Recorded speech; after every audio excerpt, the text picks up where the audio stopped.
Good morning बच्चों। Chemical kinetics के next और अंतिम लेक्चर में आपका स्वागत है। अपन केमिकल काइनेटिक्स के लेक्चर नंबर 10 के बारे में आज बात करने वाले हैं, ठीक है। और इस लेक्चर नंबर 10 के अंदर जो बेसिक टॉपिक अपने को कवर करना है वो है न्यूक्लियर केमिस्ट्री। ये टॉपिक आप एक एक्स्ट्रा टॉपिक मान सकते हो जो बेसिकली बेटा एनसीईआरटी में तो इन्वॉल्व नहीं है, लेकिन ये वाला जो टॉपिक है इस पर जेईई के अंदर क्वेश्चंस आ जाते हैं। अच्छा, ये जो टॉपिक है ये फिजिक्स पर ही बेस्ड है, मतलब इस टॉपिक के अंदर बहुत सी बातें ऐसी भी है जो आप लोग फिजिक्स के अंदर पढ़ते हो। क्लियर?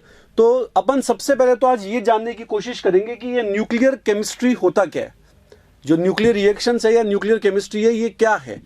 तो सबसे पहले ये जान लेते हैं कि न्यूक्लियर रिएक्शंस जो है वो किस तरीके से केमिकल रिएक्शंस के साथ में डिफरेंट होती है, क्या डिफरेंस होता है दोनों के बीच में। सबसे पहला जो डिफरेंस है बेटा वो क्या है?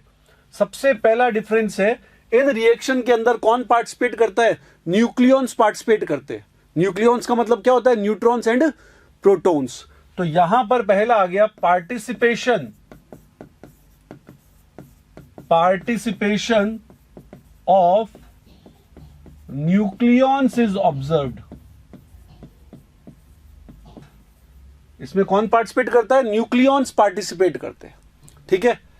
दूसरी बात, ये जो रिएक्शंस होती है बेटा इन पर किसी भी फिजिकल फैक्टर का यानी कंसंट्रेशन, प्रेशर, टेम्परेचर एटसेट्रा का कोई इफेक्ट नहीं पड़ता है। ये रेडियो एक्टिविटी में पढ़ा था अपन ने, रेडियो एक्टिविटी भी न्यूक्लियर रिएक्शन ही थी। तो यहां पर सेम पॉइंट आ गया, अनअफेक्टेड बाय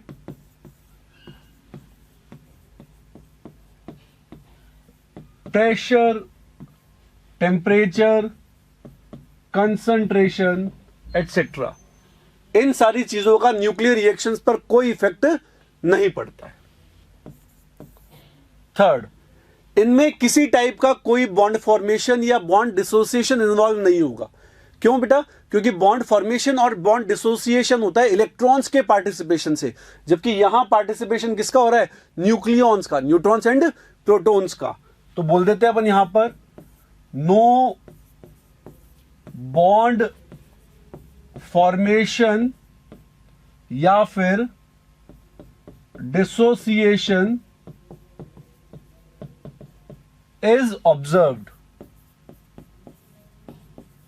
किसी टाइप का कोई भी बॉन्ड फॉर्मेशन या बॉन्ड डिसोसिएशन नहीं होने वाला।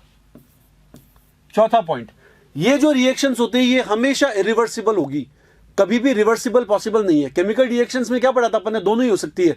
केमिकल रिएक्शन फॉरवर्ड भी जा सकती है, बैकवर्ड भी आ सकती है। ये केवल और केवल कहां जाएगी? फॉरवर्ड जाएगी। तो दीज आर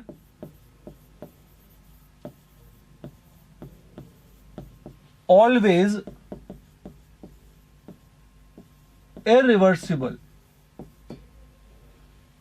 ये रिएक्शन हमेशा कैसी होगी? इरिवर्सिबल हो जाएगी। सिमिलरली बेटा ये जो रिएक्शंस होती है ये हमेशा एक्सोथर्मिक होगी, हमेशा ही एक्सोथर्मिक होगी। इनमें हीट निकलेगी ही निकलेगी। या यहां लिख देते अपन, these reactions are always exothermic, always exothermic. जबकि केमिकल रिएक्शंस कैसी हो सकती है? एंडो भी हो सकती है और एक्सो भी हो सकती है। अगला पॉइंट, नेक्स्ट जो पॉइंट है ये क्या बताता है अपने को कि इसमें जो एलिमेंट है वो अपनी आइडेंटिटी बेटा लॉस भी कर सकता है। मतलब यहां पर जरूरी नहीं है कि एटम्स खुद की आइडेंटिटी मेंटेन करे। केमिकल रिएक्शंस में क्या होता है, अगर आपने रिएक्शन के स्टार्टिंग के अंदर नाइट्रोजन और हाइड्रोजन लिया तो रिएक्शन के लास्ट में जो प्रोडक्ट है उसमें भी नाइट्रोजन और हाइड्रोजन ही मिलेगा आपको, पक्का है। हो सकता है रीअरेंजमेंट हो जाए उनका, जैसे N2 और H2, इससे क्या बना? ट्वाइस ऑफ NH3 बन जाता है। तो यहां क्या बोल सकते हैं अपन? N2 में दो नाइट्रोजन एटम थे जो आपस में कनेक्टेड थे। सिमिलरली H2 में भी हाइड्रोजन एटम आपस में कनेक्टेड थे, लेकिन जब इनके बीच में केमिकल रिएक्शन परफॉर्म हुई तो क्या हुआ? रीअरेंजमेंट हो गया, और रीअरेंजमेंट में नाइट्रोजन और हाइड्रोजन आपस में कनेक्ट हो गए। तो ये बेसिक डिफरेंस आ जाता है दोनों के अंदर, ठीक है। तो यहां क्या बोलेंगे? Identity of atoms may be lost. Atom खुद की आइडेंटिटी लूज कर सकता है। रीजन क्या है बेटा? अगर मान लो एटम ने प्रोटॉन रिलीज कर दिया या प्रोटॉन एब्जॉर्ब कर लिया तो ऐसी कंडीशन में क्या हो जाएगा, उसका एटॉमिक नंबर चेंज हो जाएगा, और एटॉमिक नंबर अगर चेंज हो गया तो फिर क्या होगा, वो एटम दूसरे एटम के अंदर कन्वर्ट हो जाएगा। तो अपन ने यहां पर लिखा है मे बी लॉस्ट, जरूरी नहीं है, लेकिन हो सकता है एटम खुद की आइडेंटिटी लूज कर दे। ठीक है, तो ये तो बेसिक बात हो गई अपने पास में कि ये तो होती है बेटा न्यूक्लियर रिएक्शन। अब जितनी भी न्यूक्लियर रिएक्शंस है, उन सारी न्यूक्लियर रिएक्शंस के अंदर अपने को 3 पार्टिकल्स के बारे में मेनली पढ़ना होता है। वो पार्टिकल कौन कौन से होते हैं, अल्फा, बीटा एंड गामा। तो ये जो अल्फा, बीटा और गामा पार्टिकल्स है, ये किस कंडीशन में निकलेंगे और इनके लिए क्या क्या चीज इंपॉर्टेंट है, ये अपने को पढ़ना है। तो यहां पर अपन एक टेबल फॉर्म कर रहे हैं, और उस टेबल के अंदर अपन क्या देखने वाले हैं, इन पार्टिकल्स के बारे में बात करने वाले हैं, अल्फा, बीटा और गामा पार्टिकल्स के बारे में बात करेंगे। तो यहां तो हो गया बेटा प्रोसेस,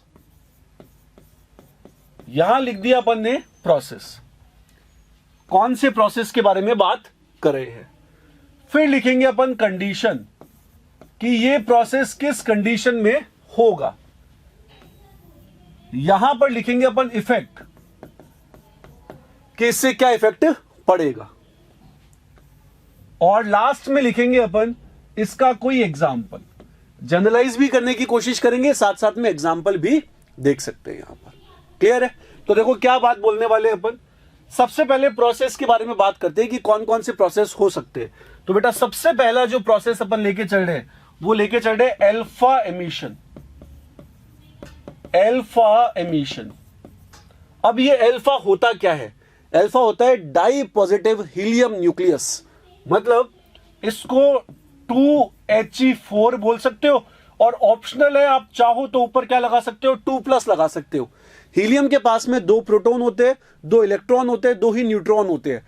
अगर हीलियम ने खुद के दोनों इलेक्ट्रॉन दे दिए, हीलियम ने खुद के दोनों इलेक्ट्रॉन दे दिए, तो हीलियम के पास में क्या क्या बचा, 2 प्रोटॉन और 2 न्यूट्रॉन, और उस पर चार्ज कितना आ गया, +2। इसीलिए इसको क्या बोला जाता है, डाई पॉजिटिव हीलियम न्यूक्लियस। इसको क्या बोलेंगे अपन, di positive helium nucleus, alpha particle. Alpha particle कब रिलीज होगा, जब एटॉमिक नंबर क्या होगा बेटा, 83 से ज्यादा होगा। अल्फा पार्टिकल कब रिलीज होगा, जब एटॉमिक नंबर क्या होगा, 83 से ज्यादा होगा। पक्का है, अगर एटॉमिक नंबर 83 से कम है तो बेटा पॉसिबल नहीं है। क्लियर? इफेक्ट क्या पड़ने वाला है, अगर आप चेक करो कि इससे मतलब इससे प्रोटॉन और न्यूट्रॉन पर क्या इफेक्ट पड़ेगा, नंबर ऑफ प्रोटॉन और न्यूट्रॉन्स पर, तो अपन क्या बोलेंगे बेटा, जब कोई अल्फा पार्टिकल निकलता है तो इसके एग्जाम्पल को देखो। अगर मैं जनरलाइज करने की कोशिश करूं तो कैसे बोलूंगा, मेरे पास में कोई रिएक्टेंट है X, और वो कन्वर्ट हो गया बेटा किसमें, Y में। X कन्वर्ट हो गया किसमें, Y में। अगर इसका एटॉमिक नंबर पहले कितना है, Z, मास नंबर कितना है, A, तो जब एक अल्फा पार्टिकल निकलेगा तो अल्फा पार्टिकल क्या होता है, 2He4 होता है। तो क्या दिख रहा है अपने को, इसका जो एटॉमिक नंबर है ये 2 से डिक्रीज हो जाएगा। क्यों? क्योंकि एक न्यूक्लियर रिएक्शन के अंदर टोटल एटॉमिक नंबर और मास नंबर हमेशा कंजर्व रहता है। रिएक्शन से पहले जितना एटॉमिक नंबर था, रिएक्शन के बाद में भी उतना का उतना एटॉमिक नंबर रहना चाहिए। ठीक है, तो यहां पर क्या देखेंगे अपन, Z था पहले, अब Z-2 हो गया। और मास नंबर पे क्या इफेक्ट पड़ेगा बेटा, मास नंबर हो गया अपने पास में A-4, मास नंबर डिक्रीज हो जाता है किससे, 4 से। Logic clear? तो क्या बोलेंगे यहां से, A डिक्रीजेस बाय 4 और Z डिक्रीजेस बाय 2। A तो डिक्रीज हो जाता है 4 से, Z डिक्रीज हो जाता है किससे, 2 से। अल्फा पार्टिकल कब एमिट हो सकता है, जब आपके पास में एटॉमिक नंबर 83 से ज्यादा है।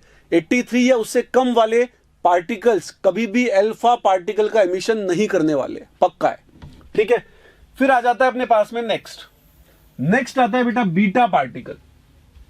Beta particle emission, beta emission, ये जो बीटा पार्टिकल होता है, आप इसको -1E0 भी बोल सकते हैं। इसको क्या बोल सकते हैं अपन, -1E0 बीटा पार्टिकल को। और जो बीटा पार्टिकल होता है, ये क्या होता है बेटा, फास्ट मूविंग इलेक्ट्रॉन होता है, जो कहां से निकलता है, न्यूक्लियस से निकलता है। बीटा पार्टिकल कहां से निकलता है, न्यूक्लियस से। फास्ट मूविंग इलेक्ट्रॉन है, तो यहां लिख देते हैं अपन, ये क्या है, fast moving electron emitted by nucleus, emitted by nucleus. Fast moving electron है जो कहां से निकलेगा, न्यूक्लियस से निकलेगा। कब निकलेगा, क्या कंडीशन होगी, उसको समझने के लिए पहले अपन रिएक्शन के बारे में बात कर लेते हैं बेटा कि रिएक्शन के अंदर क्या होना चाहिए। देखो समझने की कोशिश करते हैं। यहां पर कोई स्पीशीज है एक्स, एक्स से बन रहा है क्या, वाई, करेक्ट है। यहां पर एटॉमिक नंबर जेड है और मास नंबर कितना है, ए। आप साथ में क्या बोल रहे हो कि एक बीटा पार्टिकल निकलेगा। अगर एक बीटा पार्टिकल निकल रहा है तो साफ साफ मुझे क्या पता चल रहा है कि ये जो जेड है यहां जाने पर ये कितना हो गया, Z+1 हो गया। यानी एटॉमिक नंबर जो था वो 1 से इंक्रीज हो गया। एटॉमिक नंबर का मतलब क्या है, प्रोटॉन जो था वो 1 से क्या हो गया बेटा, इंक्रीज हो गया। प्रोटॉन 1 से इंक्रीज हो गया। मास नंबर क्या है, सेम है। और बीटा के साथ में हमेशा एक और पार्टिकल निकलता है जिसका नाम क्या होता है, एंटी न्यूट्रिनो। बीटा के साथ में हमेशा कौन निकलता है, एंटी न्यूट्रिनो। क्लियर। तो देखो क्या बोल सकते हैं अपन यहां पर, सबसे पहली बात, बीटा पार्टिकल का एमिशन कब होगा, जब when n/p इज हाई। जब n/p यानी न्यूट्रॉन टू प्रोटॉन रेशियो क्या होगा, हाई होगा। और इससे फर्क क्या पड़ेगा, इससे फर्क पड़ेगा कि n/p डिक्रीज हो जाएगा।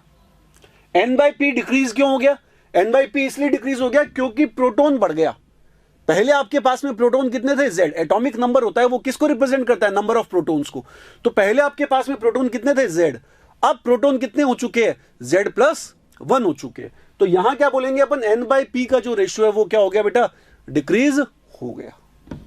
क्लियर है, बात समझ गए। एटॉमिक नंबर मास नंबर के बारे में क्या बोल सकते हैं, ए कैसा रहेगा, अनअफेक्टेड रहेगा। ए कैसा रहेगा, अनअफेक्टेड रहेगा। और Z के लिए क्या बोलेंगे बेटा, इंक्रीजेस बाय 1। इसमें तो Z 2 से डिक्रीज हो रहा था, यहां पर Z क्या हो गया, 1 से इंक्रीज हो गया। यह बात हो गई किसके बारे में, बीटा पार्टिकल के बारे में। अल्फा देख लिया, बीटा देख लिया। अब टेबल को आगे कंटिन्यू करते हैं बेटा। टेबल के अंदर यहां पर नेक्स्ट जो पार्टिकल आता है वो पार्टिकल होता है अपने पास में गामा। गामा एमिशन, गामा को आप गामा फोटॉन्स भी बोल सकते हैं। और ये जो होते हैं ये स्पीड ऑफ लाइट से ट्रेवल करते हैं। इनकी ट्रेवलिंग स्पीड क्या होती है, स्पीड ऑफ लाइट होती है। कब निकलता है, ये निकलता है when nucleus energy level is high. High क्यों होता है बेटा, हाई होता है due to alpha beta emission. जब भी न्यूक्लियस में से अल्फा या बीटा में से कोई निकलता है, अल्फा बीटा कभी भी साथ साथ नहीं निकल सकते। अल्फा फिर बीटा निकल सकता है या बीटा फिर अल्फा निकल सकता है, साथ साथ नहीं निकल सकते। लेकिन गामा इनके साथ निकल सकता है, अल्फा के साथ गामा निकल सकता है, बीटा के साथ गामा निकल सकता है। अब होता क्या है, जब अल्फा या बीटा एमिशन होता है तो उससे न्यूक्लियस की एनर्जी बढ़ जाती है।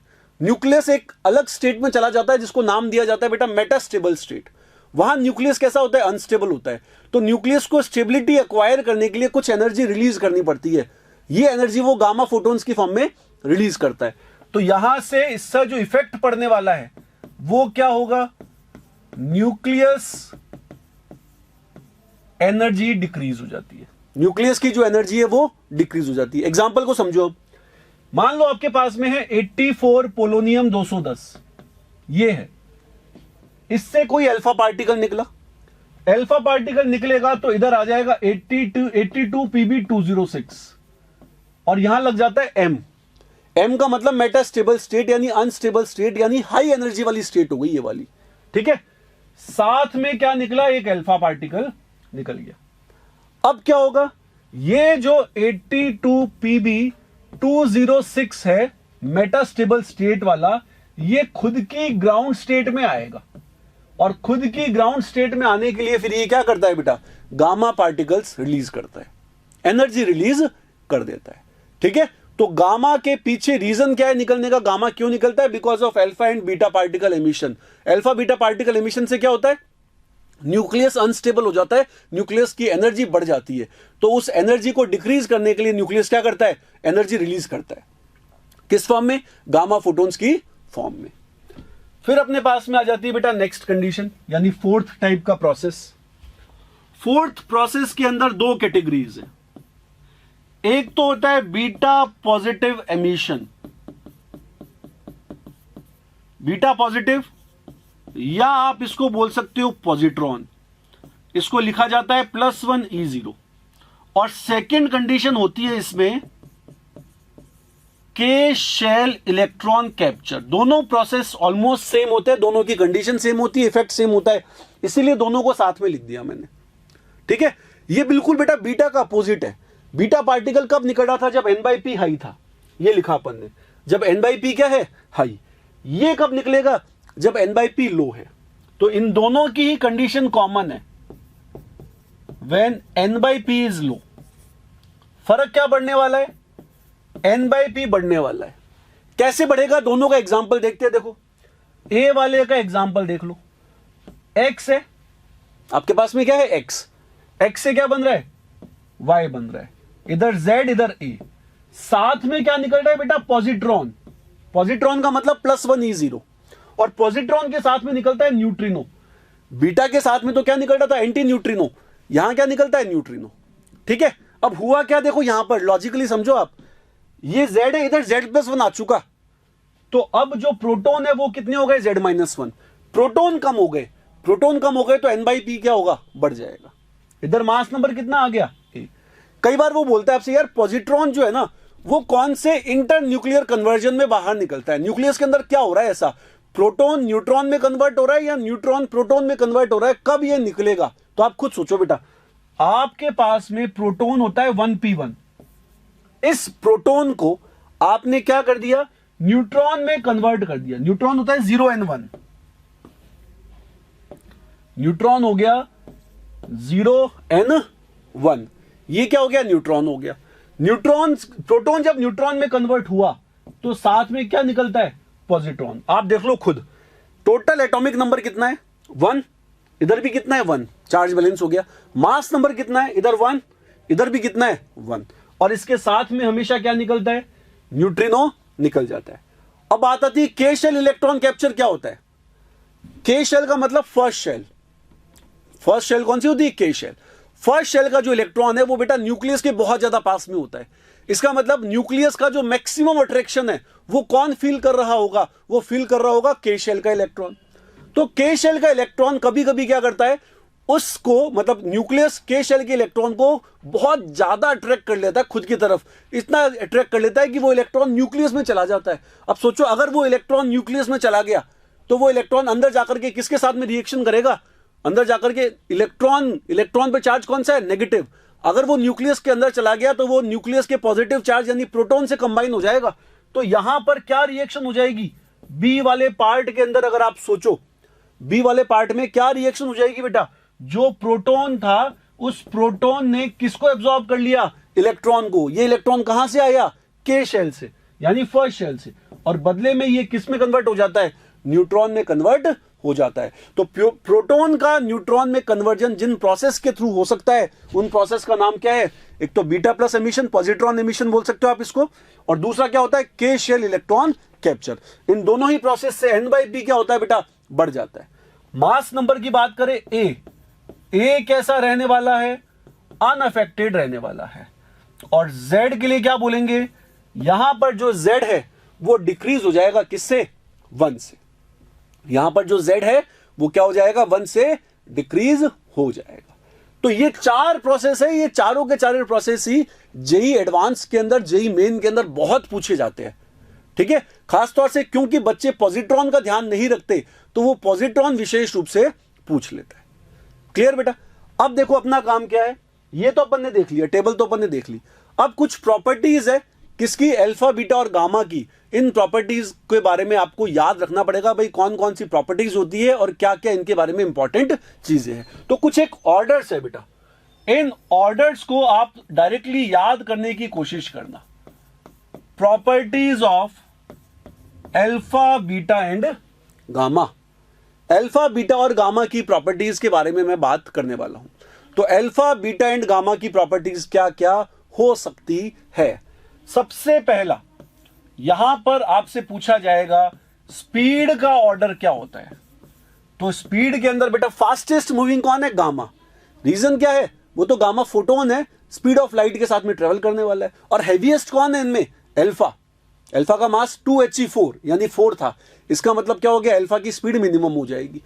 तो ये हो गया सीक्वेंस, अल्फा से ज्यादा बीटा और बीटा से ज्यादा कौन हो गया?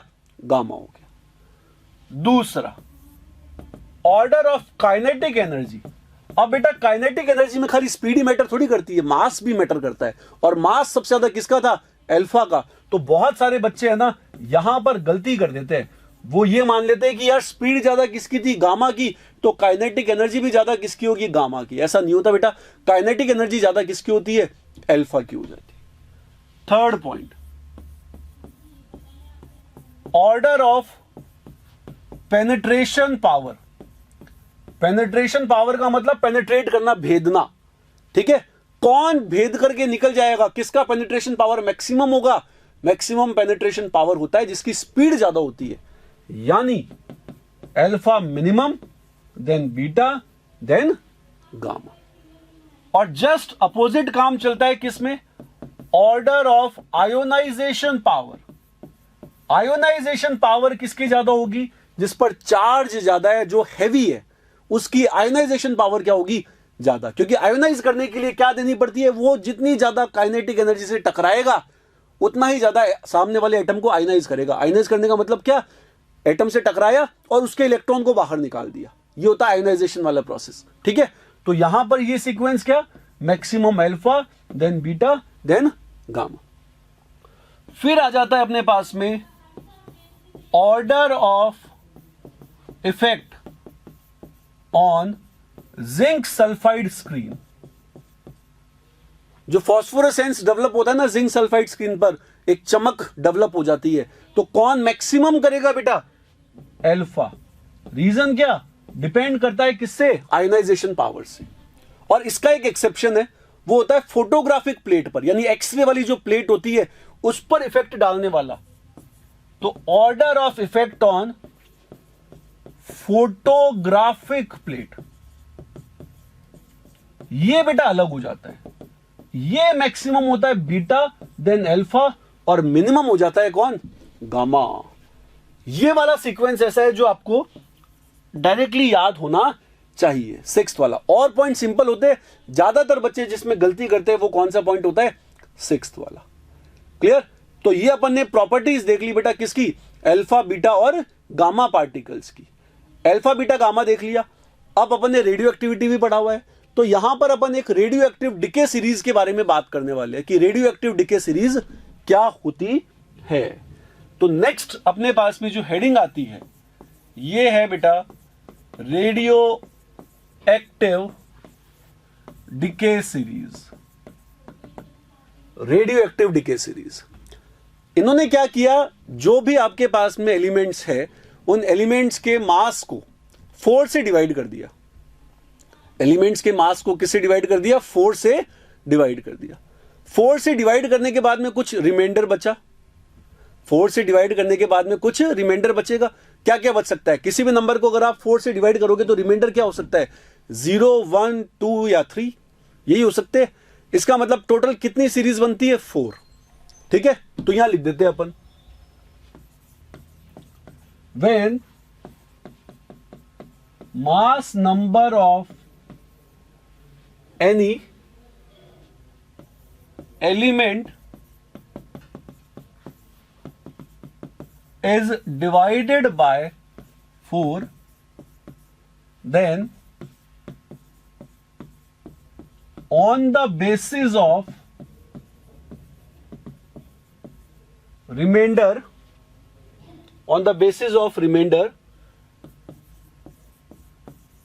there are 4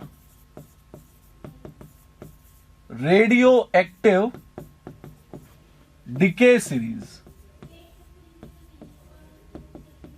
टोटल कितने डिके सीरीज हो गई अपने पास में? 4 डिके सीरीज हो गई। ठीक है, कौन कौन सी होती है इस बारे में बात कर लेते हैं। देखो,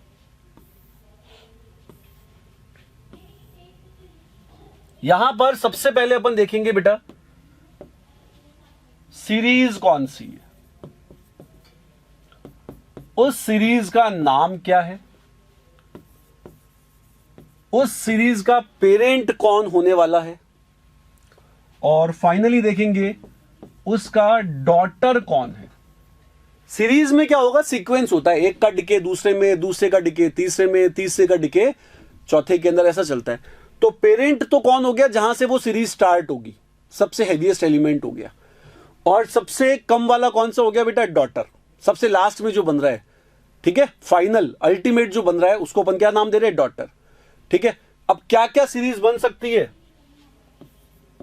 4n बन सकती है, 4n+1 बन सकती है, 4n+2 बन सकती है, 4n+3 बन सकती है। ये किस बेसिस पर लिखा मैंने, 4n का मतलब क्या हो गया, अगर मास नंबर 4 से पूरा पूरा डिवाइड हो गया, इसका मतलब कोई रिमाइंडर नहीं है, तो mass number is integral multiple of 4, तो सीरीज को क्या बोलते हैं, 4n बोलते हैं। इस कंडीशन में क्या बोलते हैं, 4n+1 बोलते हैं। इस कंडीशन में 4n+2 मतलब 2 रिमाइंडर हो गया, और ये क्या हो गया, 4n+3 हो जाएगा। ठीक है, इनके नाम क्या क्या है बेटा, इसको बोला जाता है थोरियम सीरीज, इसको बोला जाता है नेपच्यूनियम सीरीज,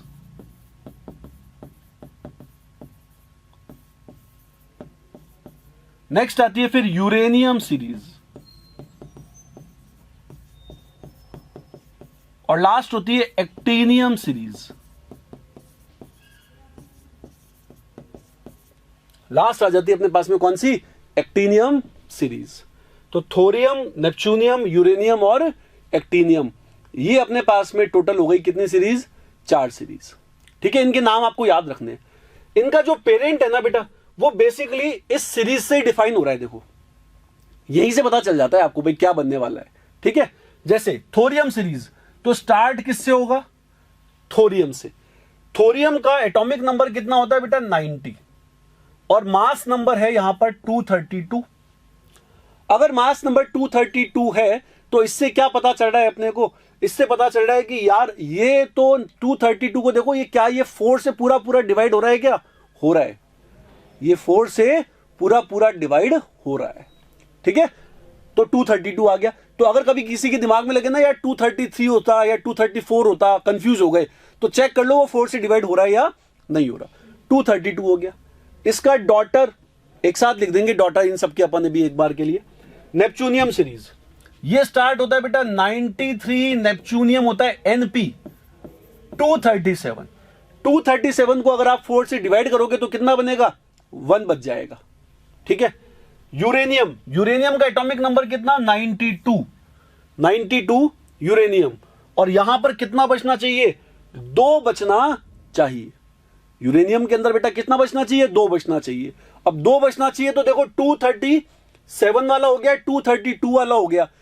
यूरेनियम इससे तो हैवी हो गया ना, थोरियम से तो क्या हो गया बेटा, हैवी हो गया। यूरेनियम थोरियम से क्या हो गया, हैवी हो गया। तो क्या बोलेंगे अपन, किस कंडीशन के अंदर यहां पर 2 बच जाएगा। अगर मैं बोलूं आपको 238 ले ले यार, 238 तो होगा या नहीं होगा, हो जाएगा। अगर मैंने ले लिया यहां पर 238, तो देखो क्लियरली बच जाएगा 238, यानी 32 और 36, कितना रिमेनिंग बच गया, 2 रिमेनिंग बच गया। ठीक है, और इस वाले की बात करते हैं बेटा 4n+3 के अंदर। 4n+3 वाले में नाम तो इसका क्या है, एक्टिनियम, लेकिन बेटा ये स्टार्ट किससे होती है, यूरेनियम से ही स्टार्ट होती है। किससे स्टार्ट होगी, यूरेनियम से। तो यहां लिख दिया अपन ने यूरेनियम 92, और यहां पर कितना आ जाना चाहिए, यहां पर आ जाता है 239। ये कितना आ गया बेटा, 239 आ गया। 235 भी हो सकता था, यहां पर 235 भी लिया जा सकता है, डिनाई नहीं कर रहे अपन। 238 239 दोनों पॉसिबल है, आप 235 ही ले लो। एक काम करो, सीरीज के अंदर यहां ले लेते अपन 235, 92 यूरेनियम 235 ले लिया अपन। क्लियर। अब देखो डॉटर की बात कर लेते हैं। डॉटर बेटा लेड है 3 जगह, इसमें भी लेड है, इसमें भी लेड है, और इसमें भी लेड है। इधर तो लेड होता है, और इसमें होता है बिस्मिथ। इसमें कौन हो गया, बिस्मिथ हो गया। लेड का एटॉमिक नंबर होता है 82, जबकि बिस्मिथ का एटॉमिक नंबर कितना होता है 83। क्लियर? इधर कितना आ गया 208। 208 देख लो, पूरा पूरा 4 से डिवाइड हो जाएगा। इधर आ जाता है 209, इधर आ जाता है 206, इधर आ जाता है 207। ये आपके पास में रेडियो एक्टिव डिके सीरीज है जो आप लोगों को याद होनी चाहिए। ऐसे प्रॉपरली तो कभी क्वेश्चन आता नहीं है, लेकिन बेटा कभी भी आ सकता है। और इसमें सबसे इंपॉर्टेंट है कौन सी, 4n+1 वाली। और 4n+1 वाली इंपॉर्टेंट क्यों होती है? क्योंकि ये वाली जो सीरीज है ये नेचर में नहीं मिलती भैया, ये आर्टिफिशियल सीरीज है। आर्टिफिशियल सीरीज का मतलब क्या हो गया, ये कौन सी सीरीज हो गई, ये एक मैन मेड सीरीज हो गई। इसको अपन ने बनाया तो इंपॉर्टेंट होगी ये वाली। तो ये क्या हो गई, आर्टिफिशियल सीरीज हो गई। वो पूछता है कौन सी सीरीज आर्टिफिशियल सीरीज है, 4n+1। 4 न्यूक्लियस दे देगा, मान लो ये 4 दे दिए आपको, ठीक है। सिंबल नहीं बताया, सिंबल की जगह पर लिख दिया XYZW बोलेगा, और मास नंबर सबके देगा। वो पूछेगा बताओ कौन सा मेंबर आर्टिफिशियल सीरीज को बिलोंग कर रहा है, तो आर्टिफिशियल सीरीज को बिलोंग कर रहा है ये कैसे पता चलेगा? अगर मास नंबर को 4 से डिवाइड करने पर रिमाइंडर 1 बच गया, इसका मतलब ये क्या हो गया, आर्टिफिशियल सीरीज हो जाएगी। ठीक है, तो ये अपन ने क्या देख लिया बेटा, रेडियो एक्टिव डिके सीरीज भी देख ली। अब इसमें वो बोल देता है कि यार आप ये बता सकते हो क्या रेडियो एक्टिव डिके सीरीज में कितने अल्फा निकल, कितने बीटा निकल, कितने अल्फा निकल और कितने बीटा निकल। तो अपन बोलेंगे बता सकते हैं। अपन फर्स्ट वाली सीरीज को काम में ले लेते हैं, एक काम करते हैं, फर्स्ट वाली सीरीज को काम में लेके देख लेते हैं क्या फर्क पड़ रहा है। 90 थोरियम 232 से 82 पीबी 208। तो देखो यहां पर ये हो गया, ये पूछता है 90 थोरियम 232 से 82 पीबी 208, और आपसे क्या पूछा जाता है कि number of alpha and beta बताओ अलग अलग, कितने तो अल्फा निकले कितने बीटा निकले। अब देख लो बेटा क्वेश्चन को कैसे सॉल्व करना है, ढंग से देख लीजिए। अपन ये मान लेते हैं let number of alpha particles equal to x and number of beta particles equal to y।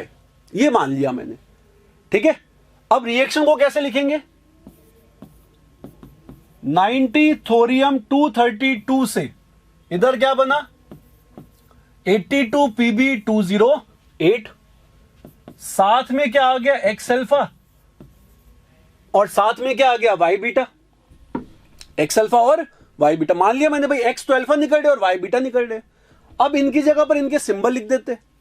Symbol लिखेंगे तो क्या लिखेंगे, 90 थोरियम 232 से 82 पीबी 208 प्लस एक्स अल्फा का मतलब क्या बेटा 2He4 plus Y beta, beta का मतलब क्या हो गया y -1E0, -1E0। ये मतलब हो गया किसका, बीटा का मतलब हो गया।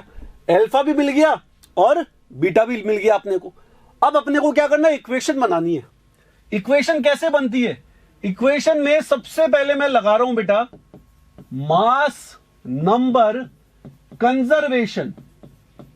मास नंबर कंजर्वेशन का मतलब क्या कि रिएक्शन से पहले जितना टोटल मास नंबर था रिएक्शन के बाद में भी उतना का उतना होना चाहिए। तो देखो कैसे लिखूंगा, रिएक्शन से पहले कितना है 232, रिएक्शन के बाद में 208 प्लस 4x, ये रहा 4x प्लस 0 इंटू वाई, ये लगा दिया मैंने। समझ गए ना क्यों लगाया, क्योंकि y कोई कंट्रीब्यूशन नहीं करा मास नंबर के अंदर। यहां से 32 में से 8 गया 24, x की वैल्यू कितनी आ गई 6, यानी कितने अल्फा निकले 6 अल्फा निकले। पहला काम तो हो गया। अब क्या कर दो, अब अप्लाई कर दो atomic number conservation. Atomic number conservation लगाएंगे, लेफ्ट के अंदर एटॉमिक नंबर कितना है 90, इधर कितना है बेटा 82 प्लस साथ में कितना 2x और ये साथ में कितना -y, ये साथ में कितना हो गया -y। x कितना है 6, तो इधर कितना हो गया 94, कितना हो गया 94, तो y इक्वल टू 94 माइनस 90 यानी कितना आ गया 4। तो इस रिएक्शन में बेटा क्या निकले, 6 तो निकले अल्फा और 4 निकले क्या बीटा। क्या क्या निकला है, 6 तो अल्फा निकले और 4 क्या निकले बीटा। बिल्कुल इसी तरीके से आप इन चारों रेडियो एक्टिव डिके सीरीज के अंदर पता लगा सकते हो कि कितने अल्फा निकले कितने बीटा निकले। रेडियो एक्टिव डिके सीरीज पर पॉसिबल क्वेश्चन क्या बन सकता है, वो ये बोल सकता है कि कौन सी सीरीज को बिलोंग कर रहा है। चेक करने का तरीका क्या है, n से अपन 4 से डिवाइड कर लेंगे किसको, मास नंबर को। या फिर ये बोल सकता है कि artificial radio active decay series कौन सी है, 4n+1 वाली हो गई। या फिर वो नाम दे देगा सीरीज का, वो बोलेगा एक्टिनियम सीरीज में कितने अल्फा कितने बीटा निकल रहे हैं।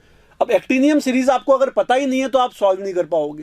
तो एक्टिनियम सीरीज कौन सी थी बेटा, ये वाली 4n+3 वाली। 92 यूरेनियम 235 से क्या बना 82 Pb207।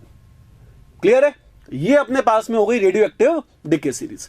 अब जिस टॉपिक पर अपने को विचार करना है, जो कि बहुत ही अच्छा टॉपिक है, जो जेईई एडवांस के हिसाब से तो very very very important topic होता है बेटा, उसका नाम होता है आर्टिफिशियल रेडियो एक्टिविटी। तो अपन अब बात करेंगे आर्टिफिशियल रेडियो एक्टिविटी के बारे में, और साथ में ही अपने को बात करनी पड़ेगी किसके बारे में, उन फैक्टर्स के बारे में जो न्यूक्लियस की स्टेबिलिटी को अफेक्ट करते हैं और उन पर बेस्ड क्या क्वेश्चन बन सकते हैं। अब देखिए बेटा, अपन आर्टिफिशियल रेडियो एक्टिविटी के बारे में पढ़ते हैं।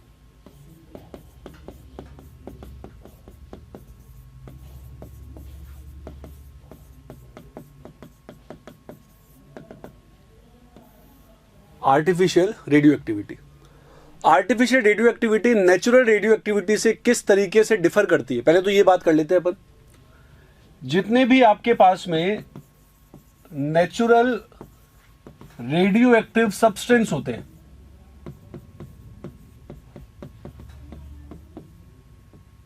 Natural radio active substance can emit only alpha beta and gamma particles. ये केवल और केवल क्या एमिट करेंगे बेटा, alpha beta and gamma particles emit करेंगे बस, इसके अलावा और कुछ एमिट नहीं कर सकते। लेकिन जो आर्टिफिशियल रेडियो एक्टिव सब्सटेंस होते हैं, artificial radio active substance can emit other particles like positron, neutron, etc. along with alpha, beta and gamma particle। बात समझ गए ना। अगर आपके पास में कोई सब्सटेंस है जो नेचुरली रेडियो एक्टिव है, तो बेटा पक्का हो गया कि वो अल्फा बीटा या गामा पार्टिकल ही एमिट करेगा। लेकिन अगर कोई आर्टिफिशियली रेडियो एक्टिव सब्सटेंस है, तो ये आर्टिफिशियल रेडियो एक्टिव सब्सटेंस क्या कर सकता है, ये अल्फा बीटा गामा तो करेगा ही करेगा, उनके साथ साथ में अदर पार्टिकल्स भी कर सकता है, like proton, neutron, positron etcetera. ठीक है, अब बात ये आती है कि ये बनते कैसे, मतलब आर्टिफिशियल रेडियो एक्टिविटी का मतलब क्या होता है। नेचुरली तो अपन जानते हैं कौन कौन से मिलते हैं अपने को, एटॉमिक नंबर 83 के ऊपर वाले सारे के सारे एलिमेंट होते हैं, वो कैसे होते हैं बेटा, रेडियो एक्टिव सब्सटेंस होते हैं। ठीक है, अब यहां बात करते हैं कैसे ये बने, क्या क्या यहां पे टर्मिनोलॉजीज है जो काम में आनी है, प्लस क्या क्वेश्चन इस पर वेव फॉर्म हो सकता है। तो आप देखिए, आपके पास में कोई एक स्टेबल सब्सटेंस है बेटा, stable nucleus x, stable nucleus x, ये रहा। आपने क्या किया, इस पर किसी पार्टिकल की बम्बार्डिंग करवाई, यहां पर आपने बम्बार्डिंग करवा दी किसी प्रोजेक्टाइल पार्टिकल की, और ये प्रोजेक्टाइल पार्टिकल कौन सा हो गया अपने पास में, ए मान लिया अपन ने। तो ये न्यूक्लियस क्या करेगा, इस प्रोजेक्टाइल पार्टिकल को एब्जॉर्ब कर लेगा, और एब्जॉर्ब करके एक अनस्टेबल न्यूक्लियस में कन्वर्ट हो जाएगा बेटा। यहां ये कन्वर्ट हो गया एक अनस्टेबल न्यूक्लियस में, ये बन गया। अब ये जो अनस्टेबल न्यूक्लियस है ये नेचर में नहीं मिल रहा था, इसको अपन ने फॉर्म किया है किसके थ्रू? बम्बार्डिंग के थ्रू। तो जब ये खुद स्टेबिलिटी अक्वायर करने के लिए रेडियो एक्टिविटी शो करेगा तो उस प्रोसेस को अपन क्या बोल देंगे? आर्टिफिशियल रेडियो एक्टिविटी बोल देंगे। तो यहां से अब ये क्या शो करेगा बेटा? आर्टिफिशियल रेडियो एक्टिविटी शो करेगा टू फॉर्म, क्या फॉर्म करने के लिए? स्टेबल न्यूक्लियस फॉर्म करने के लिए। और अब ये जो स्टेबल न्यूक्लियस है ये मान लो कौन सा है? वाई। और इस वाई के साथ में कुछ पार्टिकल बाहर निकल जाएगा जिसको क्या नाम दे देंगे? इजेक्टाइल पार्टिकल। और इजेक्टाइल पार्टिकल कौन सा हो गया अपने पास में? बी। तो ये जो अपन ने लिखा बेसिकली, अगर मैं इसको रिएक्शन की फॉर्म में लिखने की कोशिश करूं, इंटरमीडिएट को तो अपन हटा देते हैं। अपन ये बोल सकते हैं ना कि आपके पास में एक्स था, उस पर बम्बार्डिंग किसकी करवाई? ए की करवाई। तो इससे क्या बना? वाई। और साथ में क्या बना? बी। इसको हटा दो बीच में एक बार के लिए।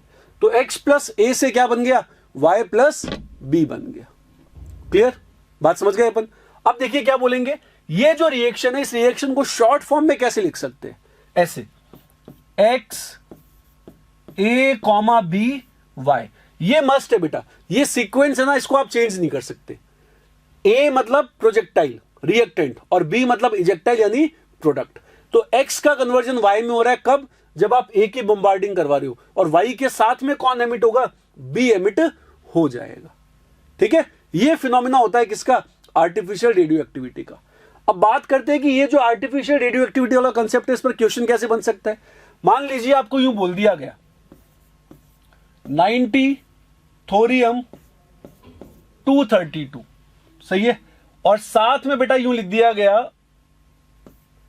Alpha 2n Y.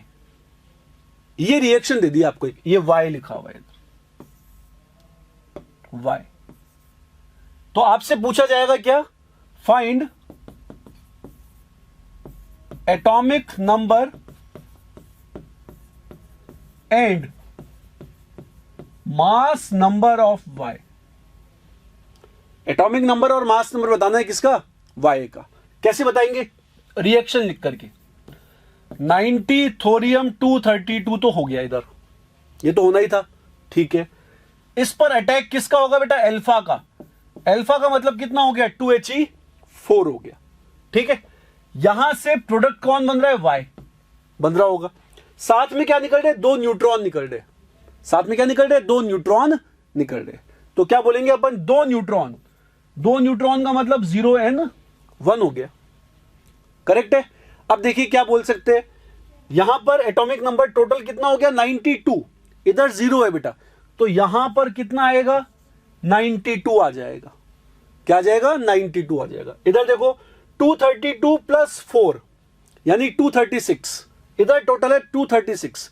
इधर 2 ऑलरेडी आ गया, ये रहा ऊपर 1 और इसका ट्वाइस था तो 2 आ गया, यानी यहां कितना आएगा बेटा? 234 आ जाएगा। यहां कितना आ गया?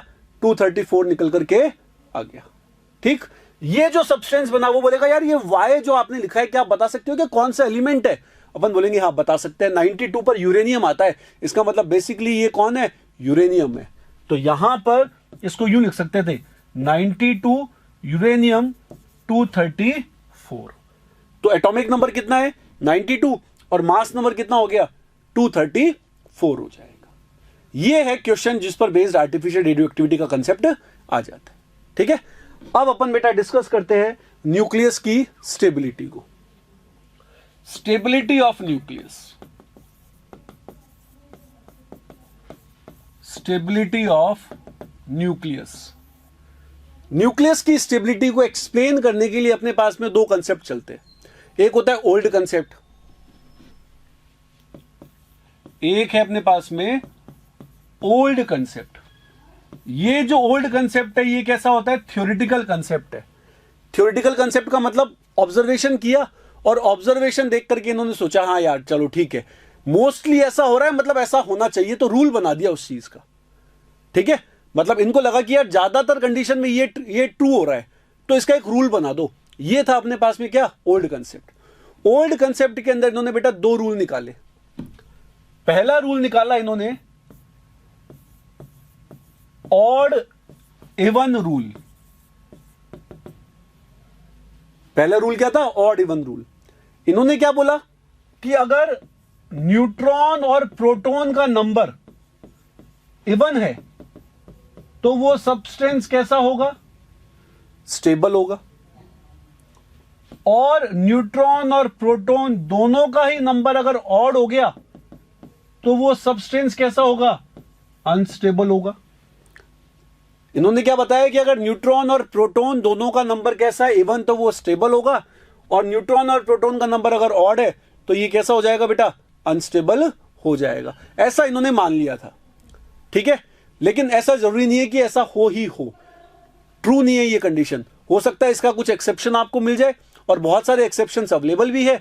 कैसे? जैसे मान लीजिए मैंने आपको बोल दिया 7 नाइट्रोजन 14, तो इसके पास में प्रोटॉन कितने हैं बेटा? 7, ये रहे। और न्यूट्रॉन कितने हैं? 14 माइनस 7, यानी कितने? 7। दोनों ही क्या है? ऑड है।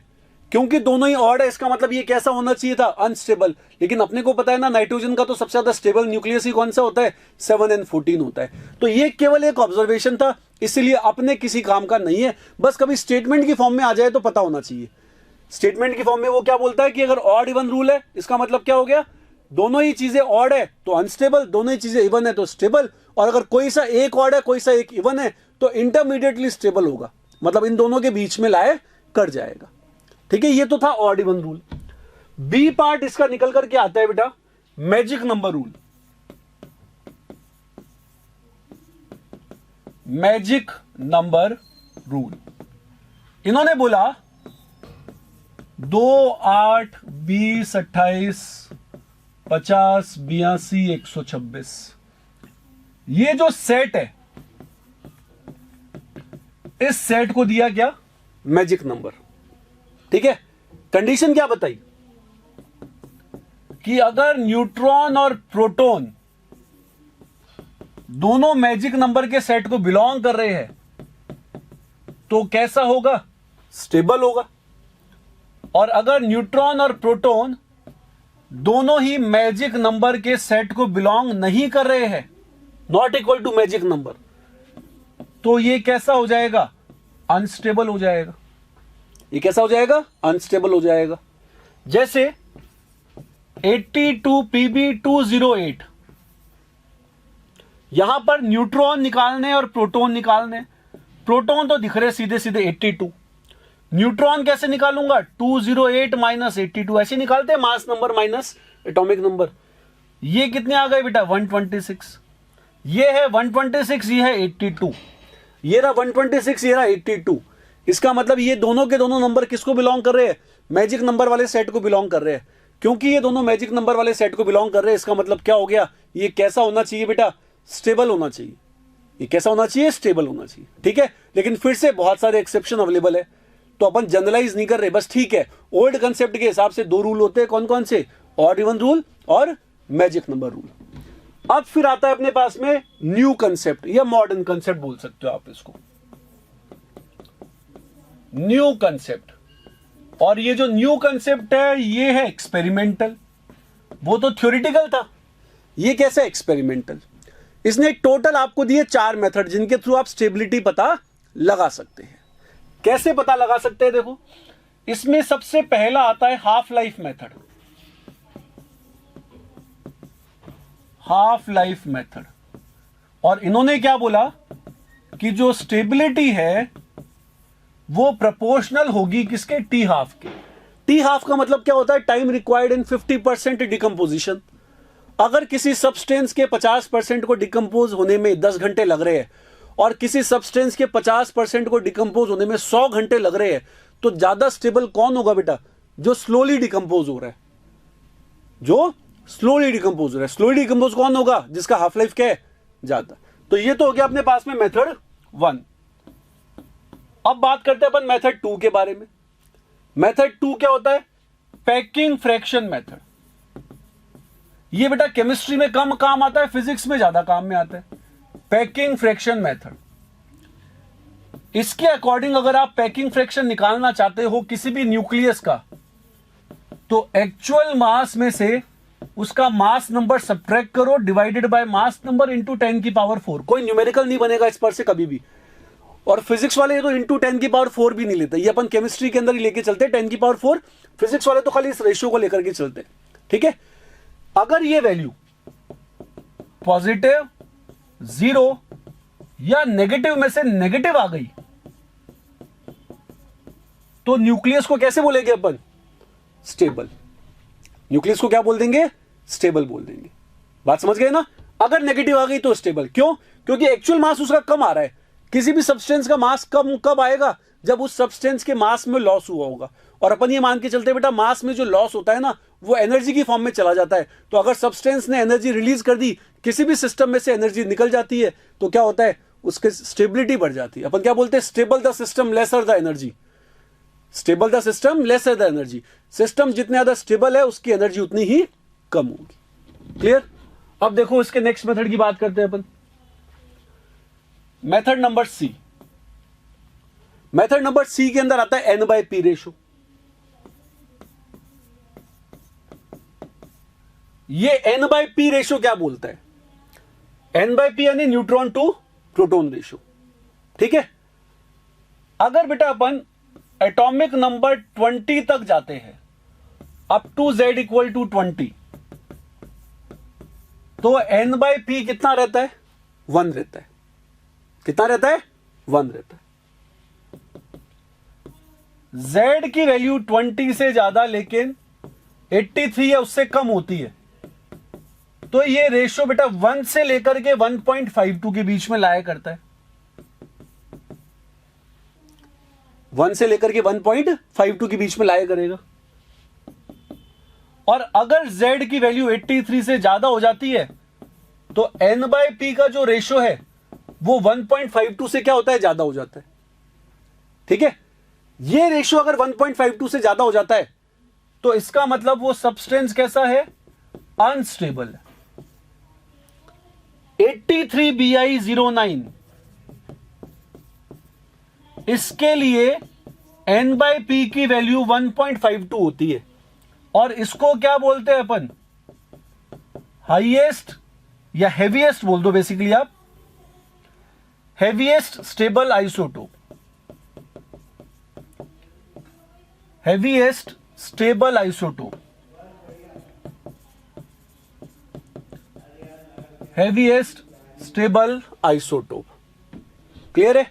ये अपने पास में क्या हो गया? एक हेवीएस्ट स्टेबल आइसोटोप है, क्योंकि इससे ज्यादा ऊपर जाते ही क्या होगा? N/P 1.52 से बड़ा हो जाएगा। और अगर ये 1.52 से बड़ा हो गया तो ऐसी कंडीशन के अंदर फिर क्या होने वाला है? ऐसी कंडीशन में न्यूक्लियस अनस्टेबल हो जाएगा। ये जो अपन ने बनाया, अपन ने जो लिखा है, इसको अगर अपन ग्राफिकली रिप्रेजेंट करें बेटा तो क्या होगा? यहां पर मैंने ले लिया क्या? न्यूट्रॉन। यहां ले लिया मैंने क्या? प्रोटॉन। आप सोचो अगर एक स्ट्रेट लाइन मैंने ड्रॉ कर दी यहां से यहां तक, तो ये लाइन हो गई जहां पर N इक्वल टू P है, Y इक्वल टू MX, जहां पर N कितना है? 1, यानी Y इक्वल टू X, ठीक है। एंगल कितना हो गया? 45 वाला हो गया ये वाला। क्लियर? अब इसमें क्या होता है बेटा? एक स्टेबिलिटी जोन बनता है। वो स्टेबिलिटी जोन कुछ ऐसा होता है, 20 तक तो चलता रहता है काम सारा का सारा, 20 के बाद में कुछ ऐसा हो जाता है, ये जोन इस तरीके से हो जाता है। क्लियर? ये पूरा का पूरा जो येलो वाला पोर्शन है ना, इस येलो वाले पोर्शन को बोला जाता है स्टेबिलिटी जोन। और स्टेबिलिटी जोन में N/P होता है 1 से लेकर के 1.52 तक का। ये कहां से कहां तक होता है? 1 से लेकर के 1.52 तक का होता है। बात समझ गए ना? सोचो मैं यहां पर आ गया, अगर मैं इस वाले जोन में आ गया तो N/P क्या हो गया बेटा? 1.52 से ज्यादा हो गया। N/P क्या होगा? 1.52 से ज्यादा। और यहां अगर मैं आ गया नीचे तो N/P क्या होगा? 1 से कम हो जाएगा। तो यहां तो N/P लेस देन 1 होता है और इस वाले जोन में N/P 1.52 से ज्यादा होता है। अगर N/P 1.52 से ज्यादा है और वो स्टेबिलिटी एक्वायर करना चाहता है, तो स्टेबिलिटी एक्वायर करने के लिए उसको खुद के N/P को डिक्रीज करना पड़ेगा। और खुद के N/P को डिक्रीज करने के लिए अपन ने पहले पढ़ा है, क्या पढ़ा है अपन ने? अपन ने एक टेबल पढ़ी थी बेटा, उस टेबल में लिखा है ये रहा। अगर आप N/P को डिक्रीज करना चाहते हो तो किसके थ्रू होता है? बीटा एमिशन के थ्रू होता है। किसके थ्रू होता है? बीटा एमिशन के थ्रू होता है। तो अपने को अब क्या करना पड़ेगा? अपने को बीटा एमिशन परफॉर्म करना पड़ेगा। यहां पर होता है बीटा एमिशन। और यहां क्या हो सकता है? अगर n by P less than 1 है तो उसको जोन में जाने के लिए खुद के n बाई पी को बढ़ाना है, मतलब ऊपर जाना है। और n बाई पी को बढ़ाते किससे? बीटा के अपोजिट से, यानी बीटा प्लस एमिशन से। तो यहां क्या हो जाएगा? बीटा प्लस एमिशन और के शेल इलेक्ट्रॉन कैप्चर। या तो बीटा एमिशन से हो जाएगा या फिर किससे हो जाएगा बेटा? के शेल इलेक्ट्रॉन कैप्चर से भी यह चीज हो सकती है। ठीक है, तो ये थर्ड फैक्टर हो गया अपने पास में, थर्ड मेथड हो गया। कौन सा? n बाई पी रेशियो वाला। अब आता है अपने पास में फोर्थ और लास्ट मेथड। इस फोर्थ और लास्ट मेथड को अपन क्या बोलते हैं? इसको बोलते हैं बाइंडिंग एनर्जी पर न्यूक्लियॉन। तो नेक्स्ट जो अपन अपना फोर्थ देखने वाले हैं, डी वाला। इसका नाम क्या है? बाइंडिंग एनर्जी पर न्यूक्लियॉन। इसका नाम क्या हो गया बेटा? बाइंडिंग एनर्जी पर न्यूक्लियॉन। ठीक है, ये अपन चेक करते हैं। देखिए, बाइंडिंग एनर्जी पर न्यूक्लियॉन बेसिकली क्या है बेटा? जो भी न्यूक्लियस के पार्टिकल्स होते हैं लाइक न्यूट्रॉन एंड प्रोटॉन, उनको जो एनर्जी बाइंड करके रखती है, उस एनर्जी को अपन क्या बोलते हैं? बाइंडिंग एनर्जी बोलते हैं। या आप ये भी मान सकते हो, अगर आप न्यूक्लियस को उसके कंपोनेंट्स के अंदर तोड़ना चाहते हो, न्यूक्लियस को उसके कंपोनेंट्स में तोड़ना चाहते हो, तो जो एनर्जी रिक्वायर्ड होती है, उस रिक्वायर्ड एनर्जी को क्या बोलते हैं अपन? उस रिक्वायर्ड एनर्जी को बोलते हैं क्या? Binding energy. बाइंडिंग एनर्जी पर न्यूक्लियॉन नहीं बोल रहा मैं, क्या बोल रहा हूं? Binding energy. ठीक है, तो पहले तो आप ये समझो, theoretical mass of nucleus is always greater than its experimental or observed mass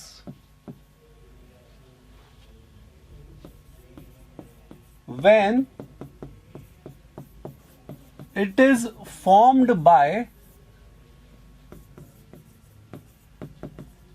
combination of proton and neutron. Theoretical mass है वो हमेशा क्या मिलेगा? उसके एक्चुअल मास या ऑब्जर्व्ड मास से ज्यादा मिलता है। थ्योरेटिकल मास का मतलब क्या हो गया?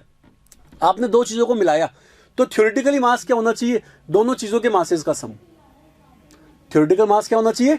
दोनों चीजों के मासेस का सम होना चाहिए। बात समझ गए ना? थ्योरेटिकल मास का मतलब दोनों चीजों के मासेस का सम हो गया। ये तो अपन ने पढ़ लिया। चलो, अब बात ये आती है कि जो मास में डिक्रीज में आ गया, इस मास में डिक्रीज को अपन क्या बोलेंगे बेटा? तो यहां लिख देते हैं अपन, this decrease in mass is called as mass defect. इसको क्या बोलते हैं अपन? मास डिफेक्ट बोल सकते हैं। This decrease in mass is called as mass defect. Clear है? ये मास डिफेक्ट हो गया अपने पास में। अब मास डिफेक्ट क्या है? Delta M. और डेल्टा एम को कैसे लिखेंगे अपन? M theoretical minus M observed. यहां पर एम थ्योरेटिकल का मतलब क्या है?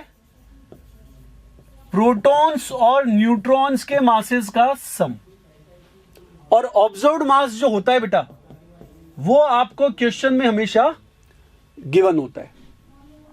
ऑब्जर्व्ड मास क्वेश्चन में हमेशा आपको गिवन होगा। ठीक है, आगे देखते हैं अपन। This decrease in mass is released in form of energy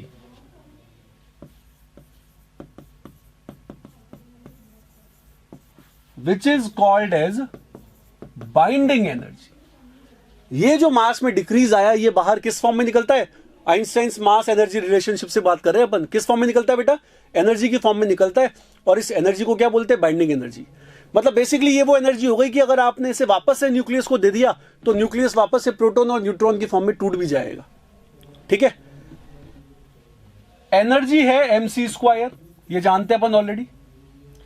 अगर चेंज इन एनर्जी देखा जाएगा तो यहां क्या हो जाएगा? डेल्टा m c² हो जाएगा। यहां डेल्टा m के बारे में अपन ने क्या पढ़ा? डेल्टा m न्यूक्लियस में होता है m theoretical minus m observed, और इन न्यूक्लियर रिएक्शन में क्या होगा बेटा? डेल्टा m का मतलब हो जाता है टोटल मास रिएक्टेंट का माइनस टोटल मास प्रोडक्ट का।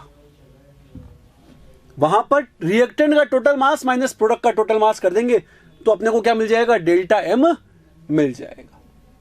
क्लियर? बात समझ गए अपन? अब बात आती है इस डेरिवेशन के बारे में।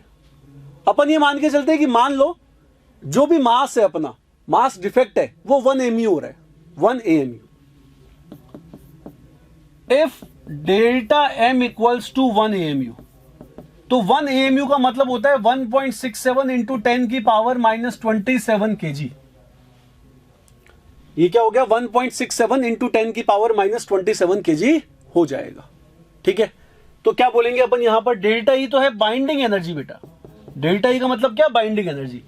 मास की जगह पर रख दिया मैंने 1.67 इंटू 10 की पावर माइनस 27, और सी का मतलब हो गया 3 इंटू 10 की पावर 8 का क्या? स्क्वायर। यहां से आपके पास में जो एनर्जी निकल करके आएगी वो जूल में निकल करके आएगी। वो किस में निकलेगी? जूल में। मैं उस एनर्जी को कन्वर्ट करना चाहता हूं इलेक्ट्रॉन वोल्ट में, तो इलेक्ट्रॉन वोल्ट में कन्वर्ट करने के लिए डिवाइड किससे कर दिया जाता है? 1.6 इंटू 10 की पावर माइनस 19 से। ये डिवाइड भी कर दिया। अब साथ साथ में क्या बोलेंगे अपन यहां पर कि चलो ये तो लिख दिया अपन ने 1.6 इंटू 10 की पावर माइनस 19 करके, इसको किस में कन्वर्ट कर दिया? इलेक्ट्रॉन वोल्ट में। अभी भी नंबर बेटा ये बड़ा ही होने वाला है, अभी भी नंबर बड़ा होगा। तो यहां क्या करते हैं? इसको मेगा इलेक्ट्रॉन वोल्ट में कन्वर्ट करते हैं। मेगा इलेक्ट्रॉन वोल्ट, मेगा का मतलब 10 की पावर 6। तो जब आप इसके आगे यूनिट लगाओगे तो जूल की जगह अब क्या यूनिट होगी? मेगा इलेक्ट्रॉन वोल्ट हो जाएगी। और जब इसको सॉल्व करते हैं ना बेटा, ये निकल करके आता है 931.5 मेगा इलेक्ट्रॉन वोल्ट। ये क्या निकल करके आ गया? 931.5 मेगा इलेक्ट्रॉन वोल्ट निकल करके आ गया।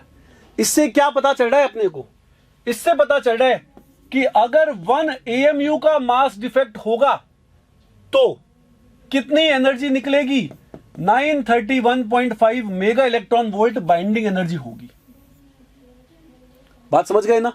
तो अगर मान लो 1 AMU नहीं और कोई सी वैल्यू है AMU में, तो आप बाइंडिंग एनर्जी कैसे पता लगाओगे? आप ऐसे बोल दोगे binding energy equals to delta m निकाल लो, किसमें? AMU में, और उसको मल्टीप्लाई कर दो किससे? 931.5 से। तो ये किस में हो जाएगा? ये मेगा इलेक्ट्रॉन वोल्ट में कन्वर्ट हो गया। ये एक्चुअल वैल्यू आ गई। ये 931.5 कब होती है? जब मास डिफेक्ट कितने का होगा? 1 AMU का। मान लो बोले नहीं यार 1 AMU का नहीं है, मास डिफेक्ट तो 10 AMU का आ रहा है। तो ऐसी कंडीशन में आप क्या करोगे? यहां पर डेल्टा m की जगह पर 10 लिख दोगे। 10 इंटू 931.5 मेगा इलेक्ट्रॉन वोल्ट, आपका आंसर निकल करके आ जाएगा। ठीक है, सिंपल सा लॉजिक है ये वाला भी क्वेश्चन का बेटा। अब देखो बाइंडिंग एनर्जी तो आ गई, लेकिन अपनी जो हेडिंग थी वो बाइंडिंग एनर्जी नहीं थी। वो क्या थी? बाइंडिंग एनर्जी पर न्यूक्लियॉन। पर न्यूक्लियॉन, न्यूक्लियॉन का मतलब क्या होता है? न्यूट्रॉन प्लस प्रोटॉन, और न्यूट्रॉन प्लस प्रोटॉन का मतलब क्या होता है? Mass number. ठीक है, तो क्या बोलेंगे अपन यहां पर? बाइंडिंग एनर्जी पर न्यूक्लियॉन, ये जो है प्रोपोर्शनल होती है किसके? स्टेबिलिटी के। ये स्टेबिलिटी के लिए रिस्पॉन्सिबल होती है। और ये कैलकुलेट कैसे की जाती है? बाइंडिंग एनर्जी पर न्यूक्लियॉन इक्वल्स टू, पहले तो बाइंडिंग एनर्जी निकाल लो, डेल्टा m लो AMU में, उसको 931.5 से मल्टीप्लाई कर दो, और फिर मास नंबर से डिवाइड कर दो, तो पर न्यूक्लियॉन आ गई। यूनिट अभी भी इसकी क्या रहने वाली है? मेगा इलेक्ट्रॉन वोल्ट रहने वाली है।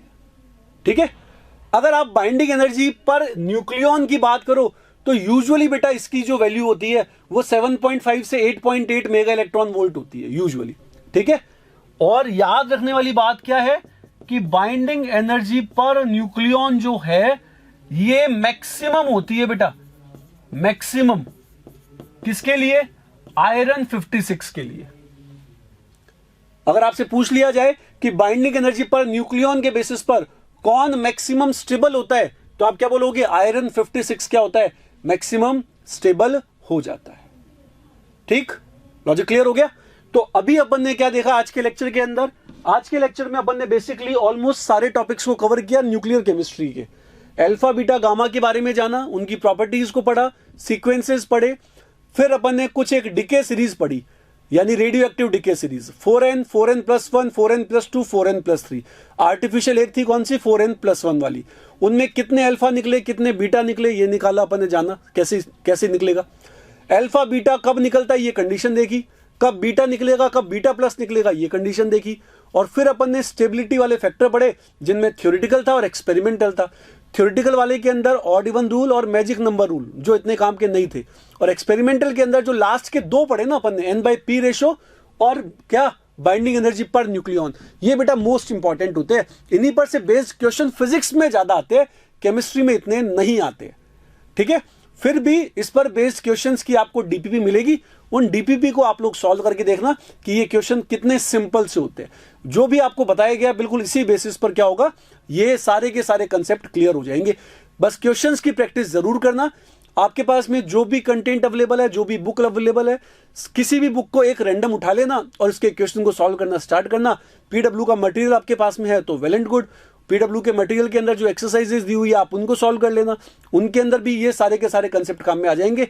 ठीक है, तो ये न्यूक्लियर केमिस्ट्री भी केमिकल काइनेटिक्स का ही पार्ट था।